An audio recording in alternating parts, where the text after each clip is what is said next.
Comment utiliser le SEO et le SEA de façon complémentaire pour maximiser la visibilité? Déjà, il faut comprendre un truc. Le SEO et le SEA, ils ont un objectif commun. Clairement, les deux bossent main dans la main pour générer du trafic et surtout de l'acquisition de leads. C'est leur mission numéro 1. Mais même objectif, ça ne veut pas dire forcément même méthode. Ils ont chacun leur force et au-delà du trafic, ce qui compte vraiment, c'est le lead qualifié. Parce que franchement, faire venir des gens sur votre site, c'est bien, mais si c'est pas les bonnes personnes, ça sert pas à grand chose. Que ce soit en référencement naturel, le SEO, ou en référencement payant, le SEA. L'idée, c'est de faire en sorte que ceux qui arrivent chez vous soient vraiment intéressés par vos services ou par vos produits. Et comment on fait ça? Avec une promesse claire, que ce soit via les titres de vos pages, vos métadescriptions, vos annonces sponsorisées Google Ads, il faut donner envie. Il faut que l'internaute, quand il voit votre lien, se dise « Ok, c'est pour moi » et boum, je clique. Mais le clic, Agnès, ce n'est que le début. Derrière, il y a l'atterrissage, il me semble.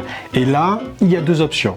La première, soit il tombe sur votre site classique. La deuxième, soit il tombe sur une landing page dédiée. Les deux fonctionnent en SEO comme en SEA. Mais si la landing page est souvent plus utilisée côté SEA, mais entre nous, rien n'empêche de faire pareil en référencement naturel SEO, si ça sert vos objectifs, bien entendu. Alors, SEO ou SEA? Bonne question. Et comme souvent, ça dépend. Ça dépend de votre secteur, ça dépend de la concurrence, ça dépend du comportement de vos concurrents et même celui de vos clients. Mais il y a une chose à retenir, miser à 100% sur le SEA, c'est rarement une bonne idée, surtout sur le long terme. Parce que le SEA, c'est génial pour être visible tout de suite, mais dès que vous coupez le robinet, les annonces, votre visibilité, paf, s'arrête net. Fin de l'histoire. Aïe, le SEO, lui, par contre, il prend plus de temps à monter. C'est un investissement sur le long terme. Mais une fois que c'est en place, ça tient naturellement, normalement. Vos pages, elles continuent à bosser in fine pour vous, mais il faut malgré tout continuer à entretenir et faire grandir votre référencement naturel, le SEO. C'est pour ça que